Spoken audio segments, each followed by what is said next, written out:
Era un băiat Mihai, acesta făcuse recent 18 ani și a furat o sumă incredibilă de bani dintr-o bancă, dar totuși a fost prins și a intrat acum în jur de o săptămână în închisoare.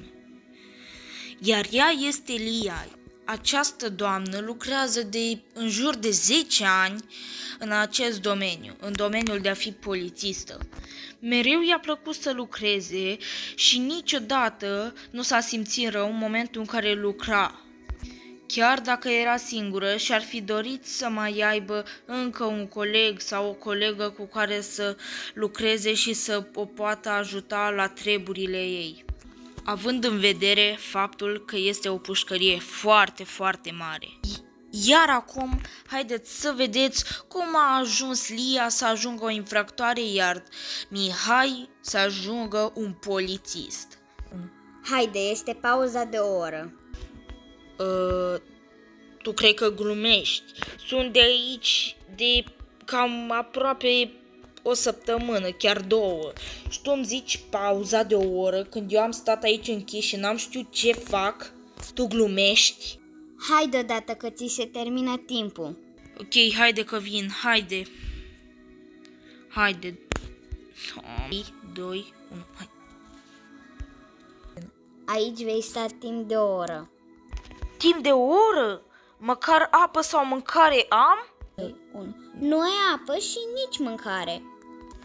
Păi și dacă o să am nevoie la baie, ce o să trebuiască să fac? Dacă ai nevoie la baie, mă chemi. Ok, poți să pleci. Nici măcar un coș nu reușesc să dau. Doamne, și mingile astea, cred că sunt de bowling la cât de complicat e. Am dat în perete, efectiv, și mai mult zboară în loc să intre acolo. De ce mi-a trebuit mie să dau acel jaf? Plus că judecătorul a zis să stau o săptămână în pușcărie și aproape au trecut 2. Și eu încă sunt aici și abia dacă pot să stau o oră pe zi. S-a terminat pauza, înapoi în celulă. Deja? Amint că m-am plictisit aici. Ok, haide, unde vom merge?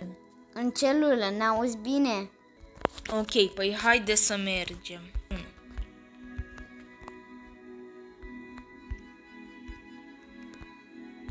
Ok, neapărat trebuie să intru? Da, cum să mă întrebe asta? Da, mă rog, am înnebunit aici de cât timp sunt.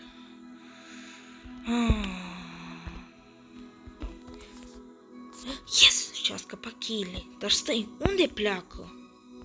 Hai. Sunt pregătită să-i mai adaug niște ani de închisoare.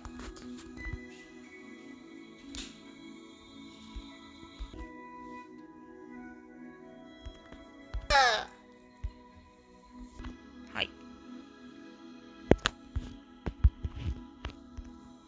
3. What? Câți verișori avea? Ia stai un pic. Să iau cheile. Gata, le-am luat. Ok, să-i... Gata, am reușit să o deschid. Acum ce ar trebui să fac? Închide asta ca să nu mă audă. Sper că nu m-a auzit. Nu prea cunosc eu închisoarea asta, doar că... Parcă pe aici... Lift? What? Sunt foarte bogați. Ce face acolo?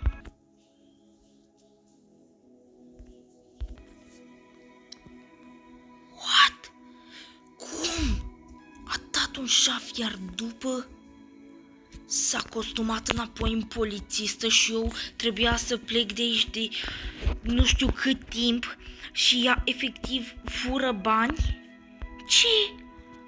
Ok. Acum aștept să vină până la mine și am un plan cu care o să o fac să plătească.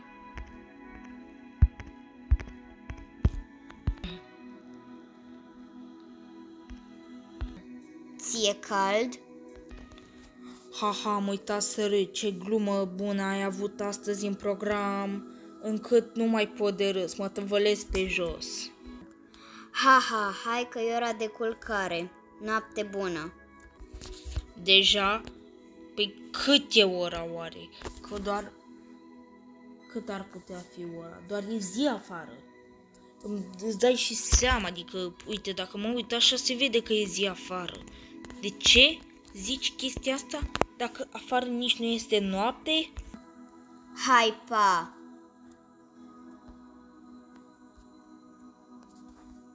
Nu știu, să nu te mai vezi. Bine, hai.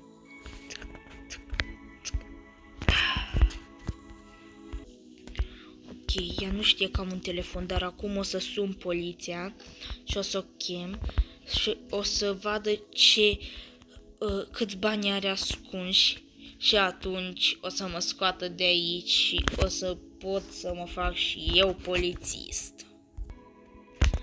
Alo?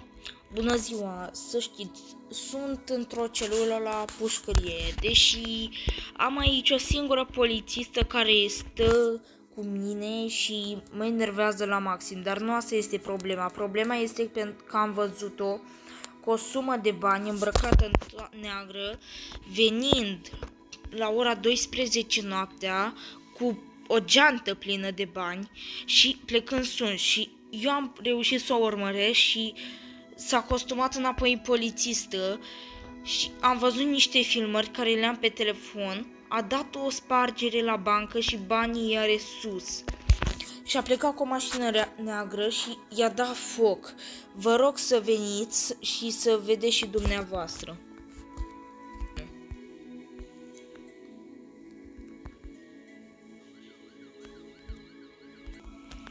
Hei, mâinile sus!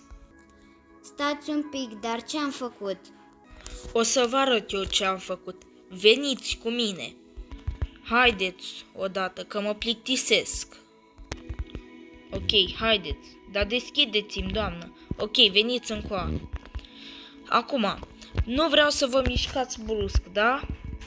Tot ce îmi doresc este să veniți cu mine. Doamnă, dar aveți lift sau haideți odată, că se face dimineața până ajungem sus, unde sunt banii. Ok, veniți după mine. Dacă e să vin după ea, nici anul viitor nu mai apuc. Haideți, doamnă, haideți. Ok, cred că trebuie să urc. Mai urc? Aparent da. Încă o dată. Și aici ar trebui să merg. Am găsit geanta cu bani.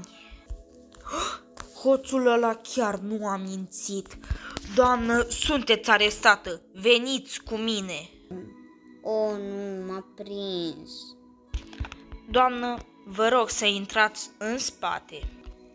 Vă mulțumesc acum. Haideți să mergem acolo unde vă este locul.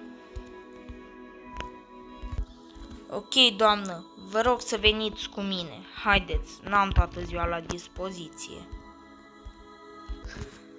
Gata, doamnă, aici vă va fi locul pentru următorii 20 sau chiar 30 de ani. Aia e vina mea. Și uite așa, Lia a ajuns la închisoare, iar Mihai a ajuns să fie polițist și el să facă regulile, ci nu Lia care a dat spargerea și a vrut să-l bage pe Mihai la mai mulți ani de închisoare.